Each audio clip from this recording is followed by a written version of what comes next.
What's up, guys? I'm just kind of pissed off right now because my brother took my tripod. So I have to use this tiny little tripod that's like this big. It's like a desk tripod. And it's fallen over like 3 or 4 times already. Because I keep on thinking that it's on a tripod, like a steady tripod. And I go to turn it off and I just go boom and it just goes. So a lot of you have asked me what my GOTY, my game of the year has been for 2012. And I wanted to do this like way back then, like when 2012 was ending. I didn't start the year very well. I had sciatica. I still kind of have it, but it's a lot better. But I was really sick, like really bad sciatica in the beginning of the year. And then I got sick. My mom got sick. My mom got the flu really bad, so I was taking care of her. And then I caught it from her. And yeah, it wasn't good. So this video is pretty late. But I'm going to talk about my favorite games of 2012. But here's what I'm going to do a little bit different because I want you guys to understand that, okay, when the whole VGAs was going on and then it was like, who won Game of the Year and all that, I was saying some stuff. I was like, oh, that one deserved it or whatever. This one didn't, and blah, blah, blah, in my opinion. But that's different. That's different from my Game of the Year. The VGAs, that's like an overall, like a general award voted on by a bunch of different people. But this video is not going to be like that. It's not going to be like, like what game do I think was the best game of the year pertaining to all people, kind of like the VGAs, like this deserves this award. No, it's just what games I enjoyed playing. Not saying that this game deserves a freaking plaque. No, it's just like I had fun with this game in 2012, that kind of thing. I think a lot of people take these types of videos, the best of 2012 videos, really serious, and then people start saying, oh, that's not right. Your number one is not right. So yeah, just know that this is personal opinion, and this is all based off of my experience of 2012. And another reason why I can't really say this was the game of the year is because I didn't play a lot of new games from 2012. I didn't play a lot of them. So I'm not really an authority to say that, to say, oh, this was the best game of 2012. Bam, get out of here. Close down. That's it. I say what I need to say. That's it. So I'm just going to talk about the games that I played and which ones I had the most fun with. And also the games that I played that I didn't really like, and the games that I played that were so-so, and then also games that I would like to play that came out in 2012 that I haven't played. I'm going to start off with the games that I really liked, the games that I had the most fun with in 2012.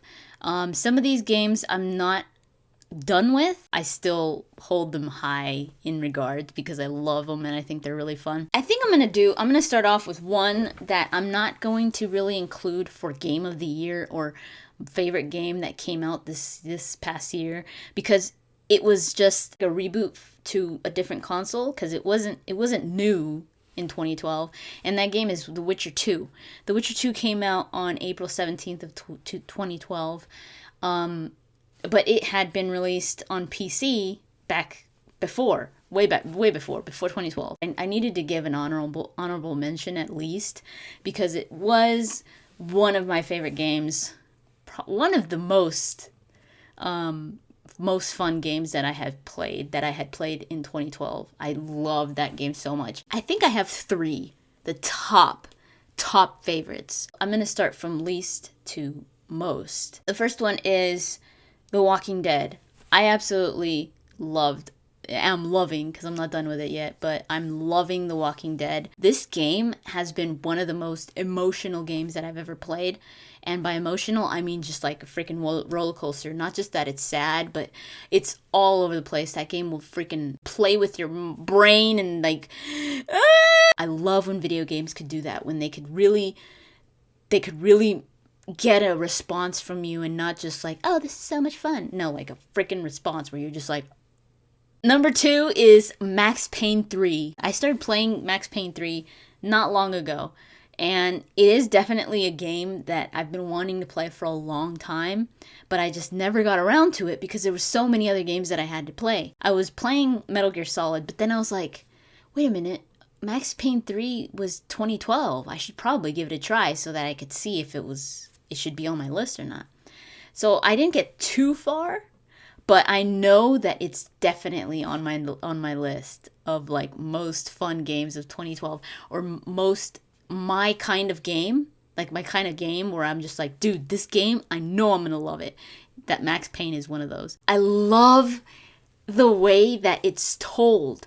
Now, I know that I haven't played the previous Max Paynes, but I have seen walkthroughs and like cinematics of the previous games of 1 and 2, and I know that it's very film noir. It's like, you know, it's kind of like Max Payne is just narrating over it. It was rainy night in Chicago or New York, I forgot. All I could hear was some hustle and bustle of the crowd down below.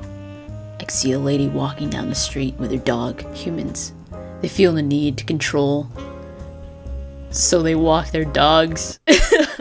You know, that kind of thing where it's just like someone's narrating it, but in a way that is very film noir. It's very like Sin City-ish or Watchmen. You know, it's kind of like that. The way that the scenes play, where it's like one scene's right here, and then you get like little squares of like black and white of like specific facial expressions and stuff. Oh, I love it. And then every now and then you'll see like text on the screen of like what the person is saying. I'm in love with Rockstar. You guys know that. I absolutely adore Rockstar. I think every time they make a game, they always, in my opinion, they always hit it out of the ballpark. I wasn't a big fan of LA Noire. Almost every Rockstar game has an awesome main character, where this main character, there's something to them where they're not perfect. They're not like your typical hero. They're not like amazing people, you know, where you're just like, oh, that guy's gonna succeed in everything he does. No, they're always like these characters that have flaws in them, and they don't really know what they want to do in life. I think this game is going to be up there in my favorite games of 2012 once I beat it. The game that I enjoyed the most, and not just because it's probably the only game, it is the only game that I beat out of those 3 games. I mean, I just have to have it as my number 1, which is Mass Effect 3. Like Mark Muir says, no one could deny that the Mass Effect 3 ending is controversial. But wow, was that an experience. Mass Effect 3. In every way possible was it a crazy experience. The way that people reacted to it, so passionate about it, was such an experience. Now that I look back, I'm just like, wow. I can't believe that this game was able to get so much out of the fans, and how the fans showed how much this series means to them. Whether it was good or bad, it doesn't matter, but it was still an experience. The game itself was awesome. I had so much fun with it. The anticipation of it was awesome. Just opening it was awesome. Just playing it for the first time was awesome. Seeing all the characters and going through all those moments that were just heart-wrenching and funny, and just seeing new things and seeing them go back to ways, like bring back things from Mass Effect 1 was pretty cool. And it was an overall awesome experience. So I have to have Mass Effect 3 in my number 1. In the VGAs, I said, oh yeah, Mass Effect 3 doesn't deserve Game of the Year. But because I was talking in general, when you think of all the games that came out, not just the games that I played, but I mean all the games that came out, judging it overall as a game and not just as a personal experience. That's different from what I'm doing. Right now what I'm doing is personal experience, what I enjoyed the most. I'm going to mention 2 games that I've actually forgot to mention from the games that I absolutely love this 2012. It's not going to be in order because I know I ordered those 3, but this is 2 other games that I really love and I'm actually still going to be playing or am playing. Lego Lord of the Rings. Oh, Oh, it's so much fun. It's so much fun. I love it. It even has RPG elements in it, and it's super adorable and super funny. And it's just, oh my god, I love that game. My brother's wife brought it over on New Year's, and she was like, we gotta play this. So we start playing. Oh my god, it's so cool. I didn't know that it was all 3 films in one game. All of it. And it uses a lot of like the scenes directly from the movie, like the words from the movie. It was like they took out the audio and then they just added the Lego footage. But they do like extra reactions where it's so funny. I didn't get too far because my brother had to leave that day. And then another game that I'm having a lot of fun with that I absolutely love is Harvest Moon, A New Beginning for the 3DS. There's so many new things to it that just make it awesome. Like the whole customization thing about it. It's really awesome. It starts off really slow, but a lot of Harvest Moon games start off slow, but this one starts off like slower than other ones. You kind of want it to be slow, because if it was all these things that you could do, if there was so many things, you really run out of time fast. And the thing that you really want to do in the beginning is try to make money so that you could start doing things. So it was kind of nice that it was so slow, because you got to do things, you got to really focus on making money and not so much on like meeting everyone and all that, because there's only like 3 or 4 people in the town. But now once more people are coming into town, it gets to the point where you're just like running out of time, and you're just like, damn, I don't have enough time to put in my chickens. So yeah, that's why I have to remind you guys again, saying this isn't like game of the year kind of thing, because I don't consider Harvest Moon to be one of the game of the year contenders. It's just a fun game. They're just fun games that I had the most fun playing in 2012. So now I talk about the so-so games. Now these games, it's not like, they're okay. No, by so-so, I mean they were pretty good. They were still fun. I probably wouldn't have them in that list of like Max Payne, Mass Effect 3, and The Walking Dead, but I'll have them like under them. You know, these games were fun, but not my favorite. One of them is Dragon's Dogma. It had really cool gameplay ideas that were kind of different, at least in what I had played. I know that the gameplay isn't unique, because I have heard that, I think Shadow of Colossus, or I forgot what game it has that kind of implemented gameplay in it. There was a lot of things that really killed it for me. There was no fast travel, which I didn't really care. A lot of times it is useful, like say when you're in a huge map, and Dragon's Dogma did have a pretty big map. You sometimes do want fast travel, especially when you have to be coming from one place to the other, like in a mission or something, and it's far. Like in Skyrim, for the longest time, I didn't use fast travel, because I loved going out on my horse and just like roaming the wilderness, which was awesome. Dragon's Dogma is a open world, so you could go wherever you want. But there's no fast travel, so you have to go through these places over and over and over, and the same enemies respawn in the same spots. You're gonna kill a band of thieves or rogues or whatever in the same spot every time, especially when the enemies are hard. I was killed so many times because I wasn't that high of a level. I was kind of a low level. And I needed to get through this area, and there was these damn guys there all the time, and it's like, didn't I just kill you guys? And like the first time I killed them, I felt so good. I was like, yes, I finally killed them. I went back, and then I was like, okay, I have to go back now. I went through that same path again, and guess what? There they are again. I was like, I have to kill these guys again? Are you kidding me? If they had been enemies that were easy to kill, just like boom, boom, boom, they're dead, then I wouldn't complain about it. I'd be like, whatever. But they weren't. They were hard. Sometimes there'd be like these freaking trolls that were like 10 feet tall and would kill you in like 2 hits. And it's like, oh my God. I barely killed that one thing once. You want me to kill it again? And it's like, okay, well, maybe you could go around it. No, because you try to go around it and you're probably going to evade those two trolls.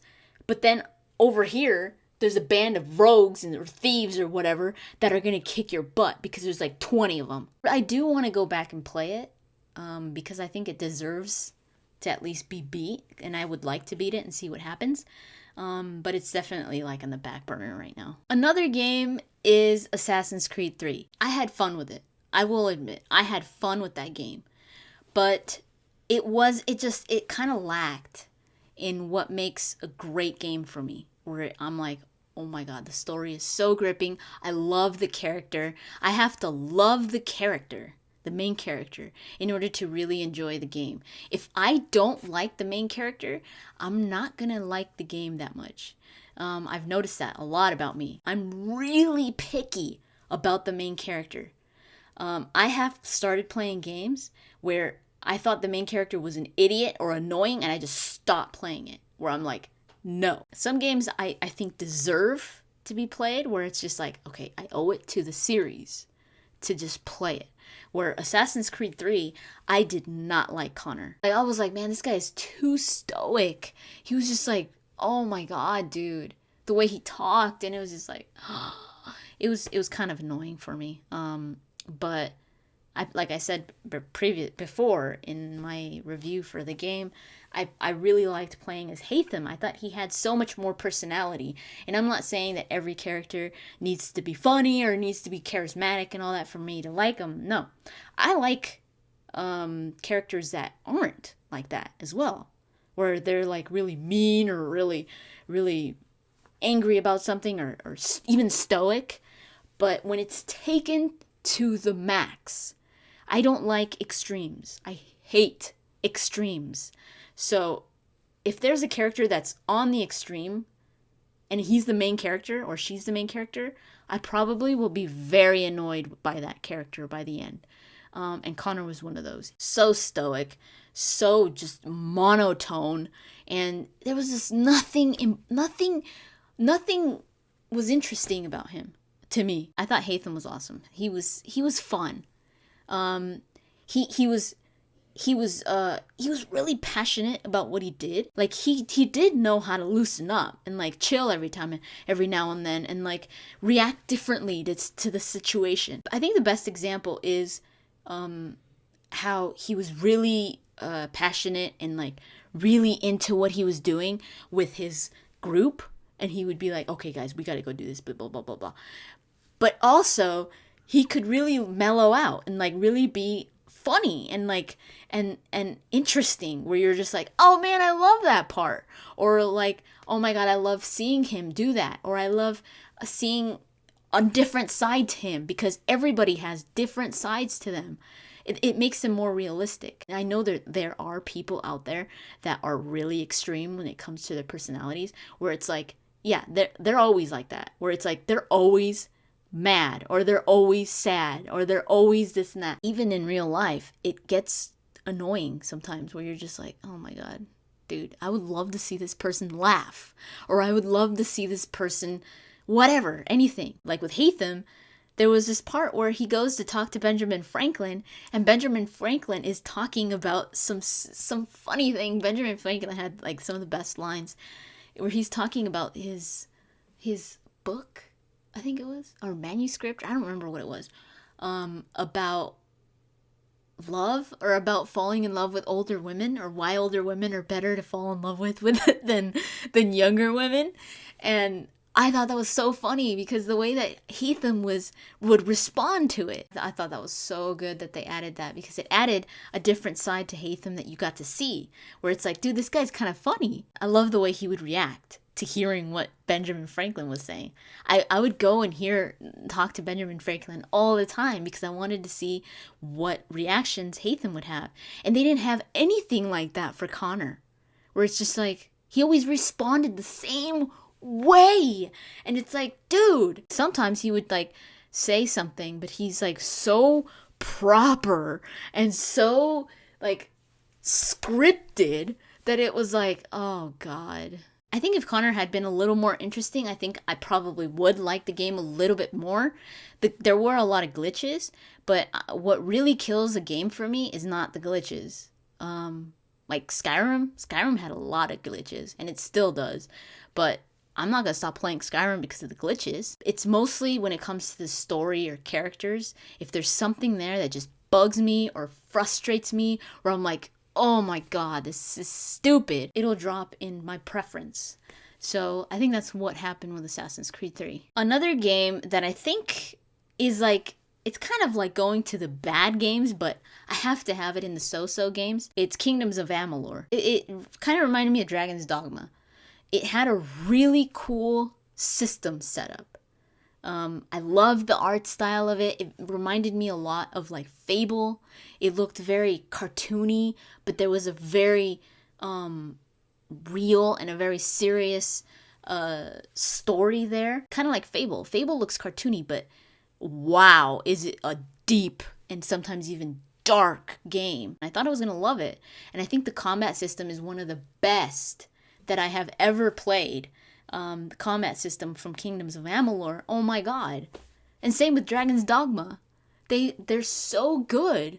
Kingdoms of Amalur was, the combat system was so much fun.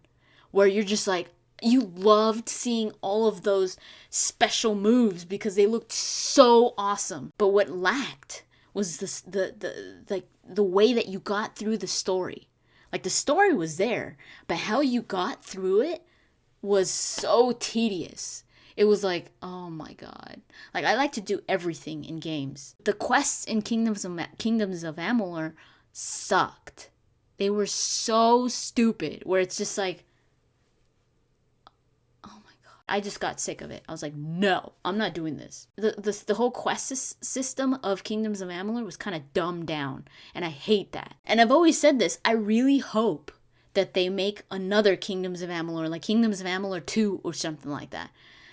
Because I think they really could improve it. I hope they would. Like, see what they did wrong and just improve that little aspect of it.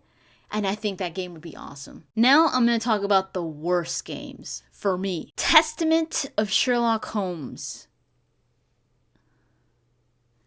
Don't do that to me. Do not do that to me. I don't know if I hate that game so much because I'm such a huge Sherlock Holmes fan that, I mean, I grew up with Sherlock Holmes.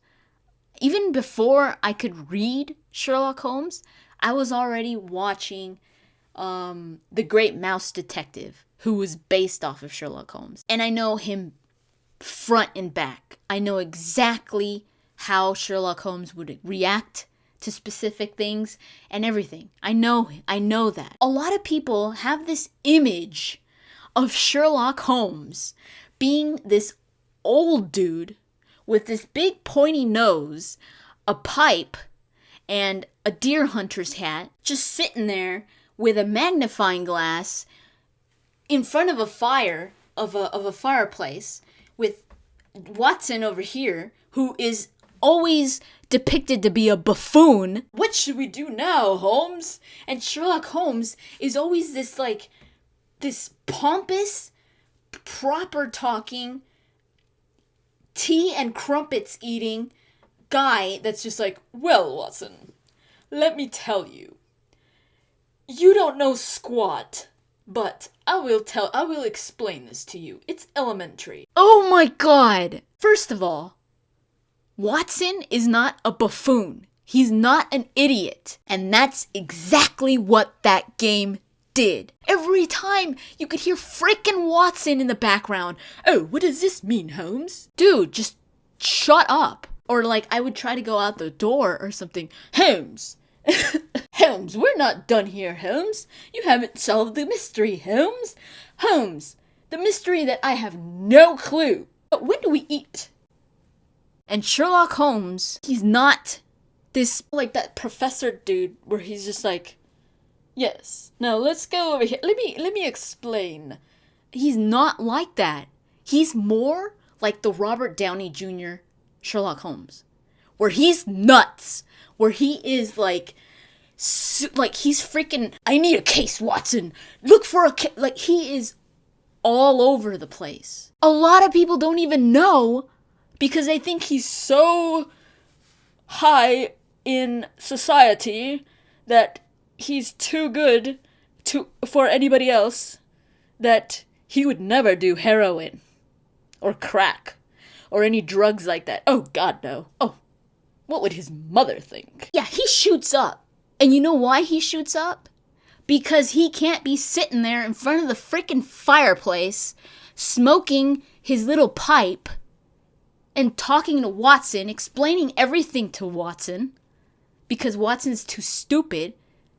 He can't do that. He can't be sitting there doing nothing. He's got to be doing something. So when he has no case, he shoots up because he needs that high. And Watson, he's a doctor. He's a medical doctor. I'm going to stop on that rant because that pissed me off so much from that game. I was so excited about it.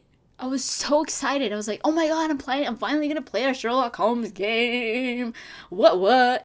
And they get them so wrong. They got Sherlock Holmes and Watson so wrong. It was like the stereotype of Sherlock Holmes and Watson, where I was like, do these people not know anything about who Sherlock Holmes is? Obviously not. Just get out of my life. Now you guys know what makes me tick. I'm sure a lot of you are gonna ask me about the show called Sherlock from the BBC. I have seen a lot of episodes of it from season 1, and I think it's pretty cool. I think they got Sherlock Holmes and Watson especially pretty good. Another game that I absolutely did not like was Dishonored. Now I know a lot of you are gonna be like, what? What are you talking about? Dishonored was so good, girl, you're stupid. I gave it so many chances. I played it for about 5 or 6 hours. The concept was cool. The environment was cool. I really loved the environment. I think that's one of the things that I really liked was the setting of it. The time period, the way that everything looked, the feeling of everything around you was awesome. I like that. Like I said, when it comes to the story and how it gets you through it, if that suffers in any way in my book, I can't stand it. The problem that I had with Dishonored was that immediately you were shown what was going on. Like, it was like, oh, really? Playing as this guy, and something happens, and you end up going to jail, and you're just like, dude, what happened? Like, who was it? I think it was probably that one dude. That one dude that was there, it was probably him. I think it was probably him. Oh, but what if it wasn't him? But then, like, a few minutes later, after you get through the prison or whatever, for escaping, you find out who it was. Like, right there. Like, he goes, oh yeah, it was me, by the way.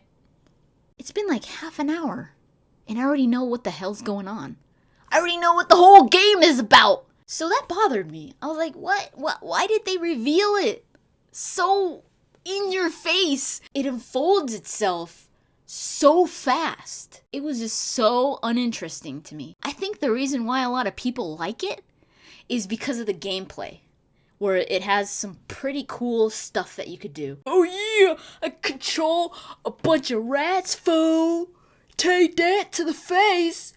Rats to the face! I think that's probably why. I don't care if there's really cool abilities and like, oh, I could kill these guys in so many ways. Check it. If the story is very bland and it's just like, there's like no exposition and it's just like, oh, boom, well, A, B, C, D, you're done. Especially when it's not even very interesting. It wasn't very interesting to me, where I'm just like, all right, I could have told you that like 2 minutes ago. It was very predictable, is the word that I'm looking for. Extremely predictable. That I was just like, why am I even playing this? And I think because I don't really care about the abilities that I have. All I need is a sniper rifle. That's all I want. You guys could tell in my Mass Effect Let's Plays. Sometimes I forget that I have powers. That I have like my infiltrator powers or whatever. I'm like, oh, I could cloak. Oh, yeah, I forgot. Like, I don't play games for like crazy powers and like, ooh, now I'm here, now I'm not, ooh. And I know that it adds strategy to the game and like how you get through things, and it's like, oh, the more you think about it and how you know how to get this and there and this and that. Really, the last thing that I'm thinking about when I'm in a firefight is, let's see, how should I kill that? I'm gonna use this cloak and then I'm gonna go over there and I'm gonna do this and that. No, I just stay back there and I use my sniper rifle and I'm like, bam, fool, oh, headshot, pump. And I probably will die every now and then, but that's the way that I play games. I do. I'm just like, get me through the damn freaking fight scene so that I could get to the story, so that I could get to the next cutscene, so that I know what happens, so that I know what happens with the characters. That's what I am about. I'm not about the combat, unless it's really awesome, like in Dragon's Dogma, where you can freaking climb on top of a griffin's back. Holy cow! With a sniper rifle. What? That would have been awesome, though. I'm still curious. I want to go and see the ending, at least, of Dishonored, just to see if I'm right. Just to see if I guessed correctly in how it ends. That's what I'm going to do. I'm going to go and watch the ending of Dishonored. And if there's this huge twist, I'm going to be like, wow, okay, I was wrong. But if it ends exactly how I thought it was going to end, enough said. Okay, so I just watched the endings of Dishonored, and yeah, I was pretty much right. I pretty much knew exactly how it was gonna end, and I love how quick it was about it. Where it's just like, this might be a spoiler, maybe, I don't know. Just be warned. You save the girl, you hug. Oh, Carl, oh, I knew you would come for me. Am I gonna be Empress? I'm telling you, that's exactly how the whole game is. Like that. Where it's like, come on, dude, just get to it. We're running out of time. We gotta roll. Like, now. Just stop hugging. Just, get to the point. And now for the games that I would like to play.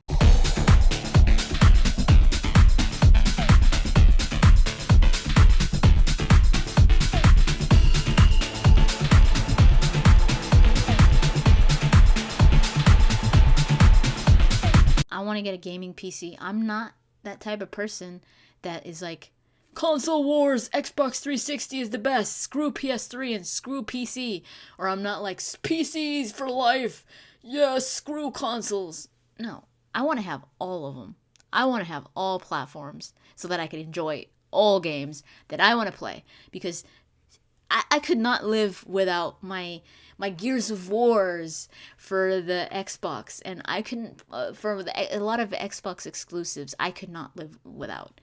And there's a lot of PS3 exclusives that I really need to play where I'm just like, dude, that's why I got the PS3. And then, of course, the Nintendo systems.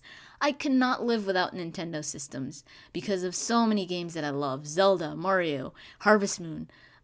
I eventually probably will get a Wii U. As soon as they announce some kind of Harvest Moon or awesome Zelda game or whatever, I probably will end up getting it. And then the PC. There's so many PC exclusives and so many versions of games that I would love to play on the PC. I'm still looking into it. My cousin might help me out because I've heard it's better if you have it made, and my cousin does make PCs. But I don't know. There's so many games that are out and are coming out for the PC that I just need to play. So I'm not that whole like console wars type of person.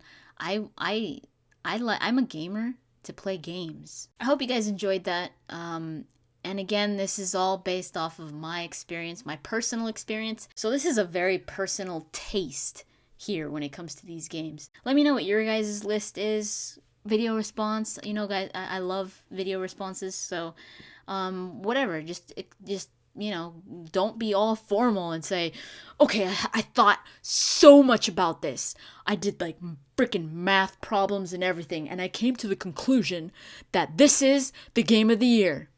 Just tell me about what games you liked playing.